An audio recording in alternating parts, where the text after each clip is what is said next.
The Biden administration is no more. It's now the Biden-Harris administration.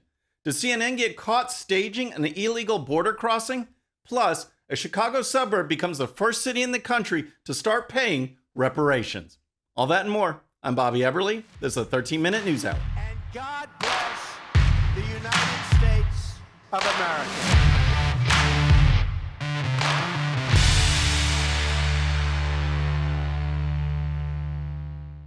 All right, friends, welcome to the show. Happy Wednesday. I hope you're having a great week. If you're new to the show, thank you so much for tuning in.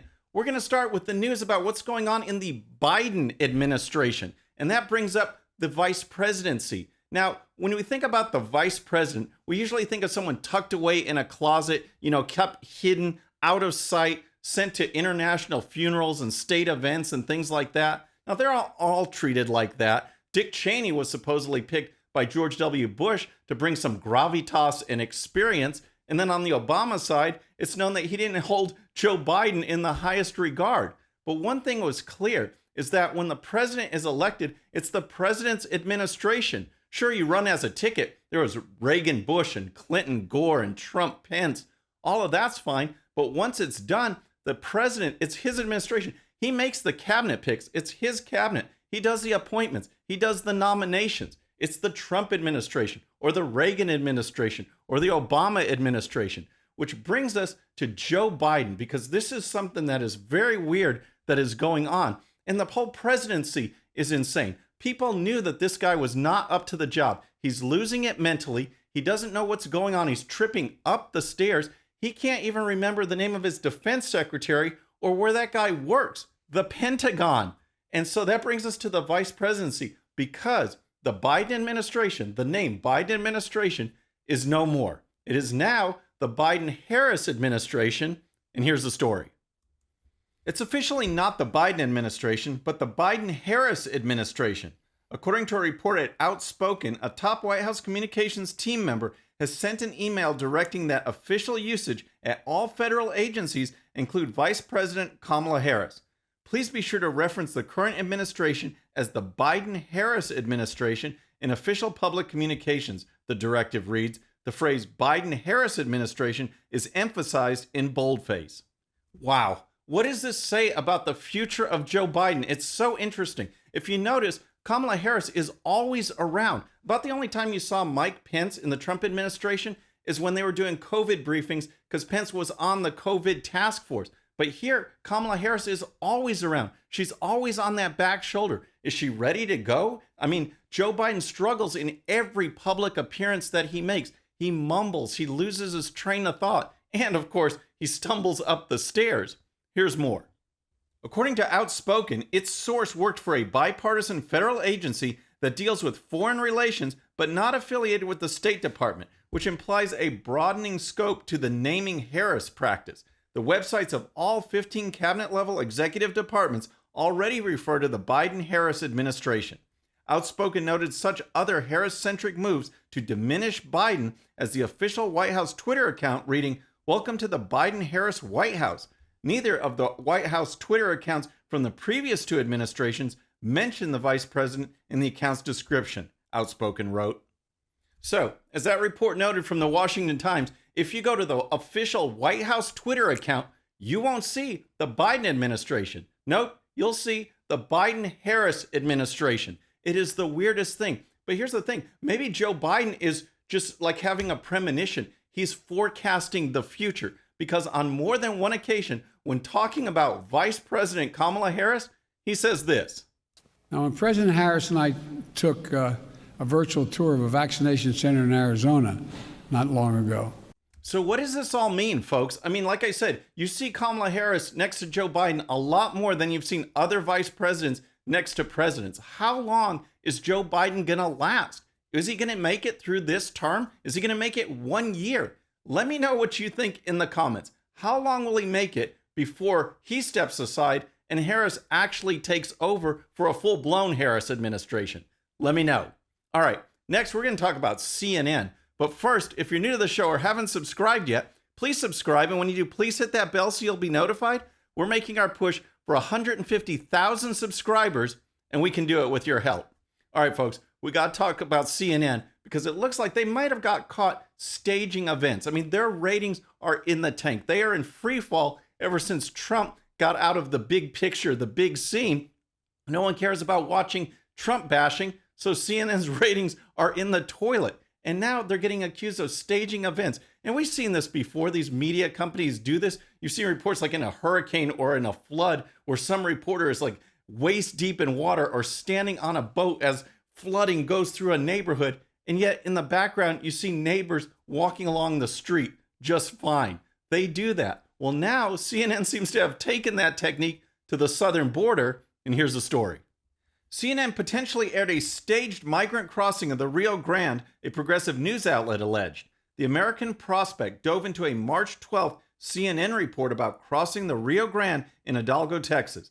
CNN's report featured correspondent Ed Lavandera reporting on what appeared to be migrants crossing the river using a motorboat and smugglers clad in black ski masks. During the segment, Lavandera reported the Rio Grande Valley has been ground zero for the latest surge in migration and gestured toward the operation unfolding right in front of them. All right, so let's take a look at some of this report, the so-called ground zero for the illegal immigration surge. You can see that this is a serious operation. There are dozens of migrants. There are still some above the hills there, and it is quickly moving. A handful of guys move people back and forth on these rafts. They have life vests for the migrants. It's a highly organized system. We'll watch the raft make about 6 trips back and forth. Scenes like this are escalating in the Rio Grande Valley.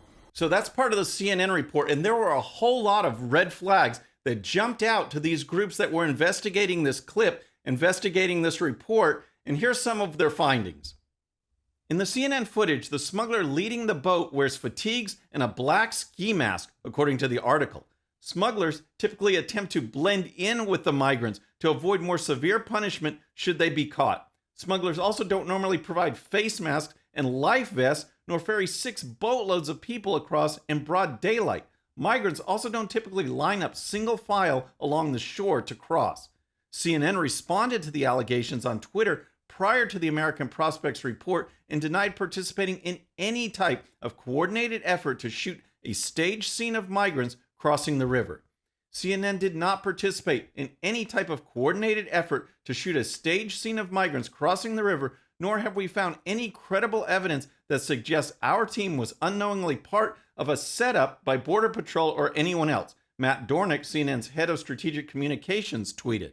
So what do you think? Was that real or staged? What is CNN doing? I mean, check it out. They have a guy in a mask making not one, but multiple trips across the river in broad daylight in front of CNN cameras. But hey, at least he's doling out life vests, right? To help these illegal aliens that are lined up single file for their trip across the river. It's very, very strange. Let me know what you think in the comments. All right, so next let's talk about reparations, because it has gone from theory to reality. The left loves this. It's one of their hot button items. Joe Biden, he won't commit. He likes the study of reparations, whatever that means. But Evanston, Illinois, just north of Chicago, it has become a reality. Their city council voted, and now there's going to be cash payments that they can use for housing, to buy houses, a down payment, you name it. It's absolutely outrageous. And here's a story. This is a clip from Reuters, actually, left-wing news organization. Watch their spin on it. The Chicago suburb of Evanston is taking an unprecedented step to set right its past racial wrongs. It's poised to be the first U.S. city to offer reparation money to black residents whose families have suffered lasting damage from redlining, and it could become a national model. Redlining was when banks and insurers refused to serve black families looking to live in neighborhoods considered white. All right, so we can have a whole discussion about redlining, but basically what the left says is anyone who's been denied these loans, it's because of racism, of course. It's not because they're a bad risk that statistics say they won't pay it back. I mean, the 2008 housing crisis came because people were given loans that shouldn't have been given loans. But hey, it's all racist according to the left. And here's the details of this reparations plan. The city council in Evanston, Illinois voted 8-1 to approve a plan to make reparations available to black residents over past discrimination and the lingering effects of slavery. The plan, the first of its kind in the U.S., is to distribute $400,000 to eligible black households. The Associated Press reported that qualifying households in the city of 73,000 would be eligible to receive $25,000 for home repairs or down payments on property. It is alone not enough, Alderman Robin Roos Simmons said, according to the Chicago Tribune. We all know that the road to repair and justice in the Black community is going to be a generation of work. It's going to be many programs and initiatives and more funding.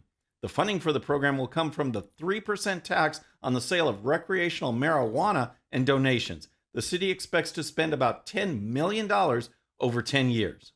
This is just unreal. There are no slaves out there. There are no slave owners out there. This is just another redistribution program from the left to have power without actually solving the problems of the inner cities. There are major problems there, major cultural problems, violence problems that need to be addressed to turn it around. And yet they want to blame someone else. They want to blame society and use taxpayer money from people that aren't slave owners and give to people who aren't slaves.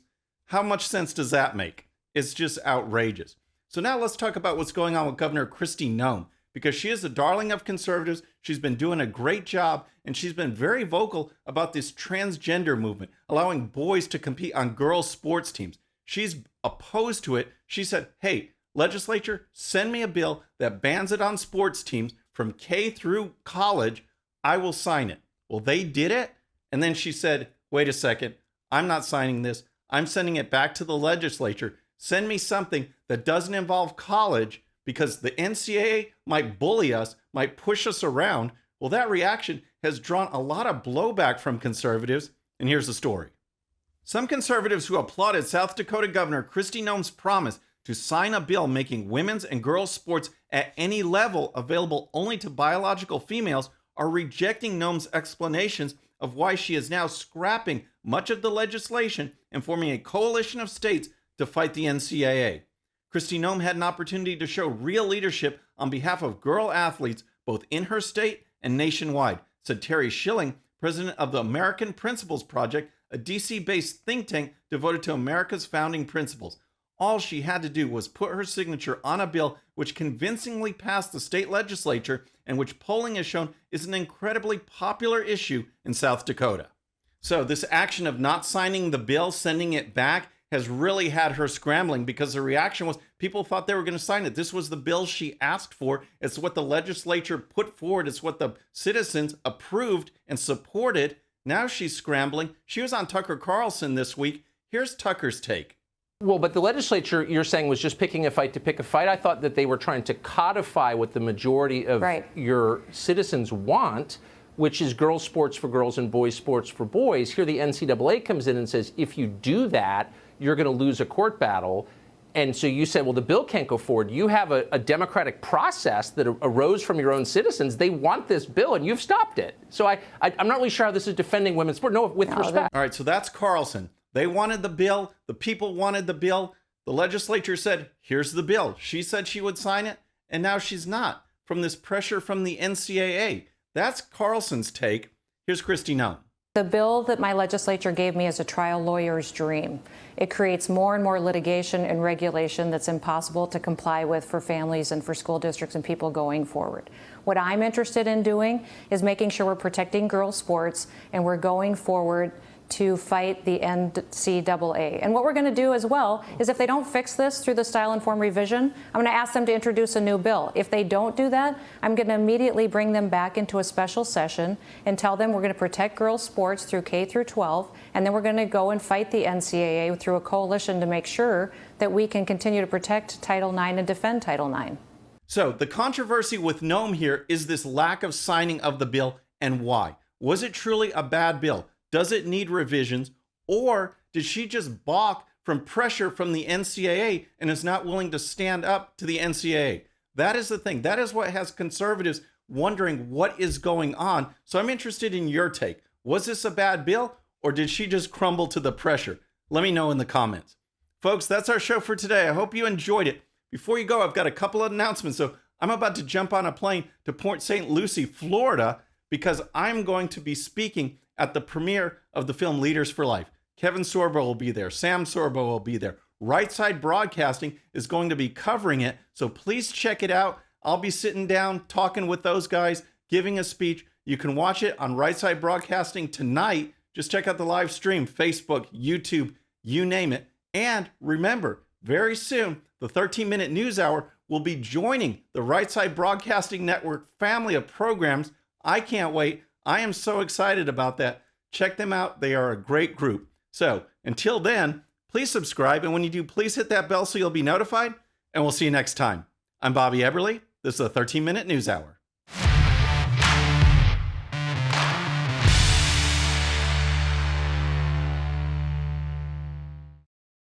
Okay, friends, thanks so much for watching. And before you go, please hit that subscribe button, hit that bell so you'll be notified. And here's a special video just for you so you can watch even more of the 13-minute news hour. And don't forget to check out GOPUSA.com for the best in conservative news and commentary. We'll see you next time.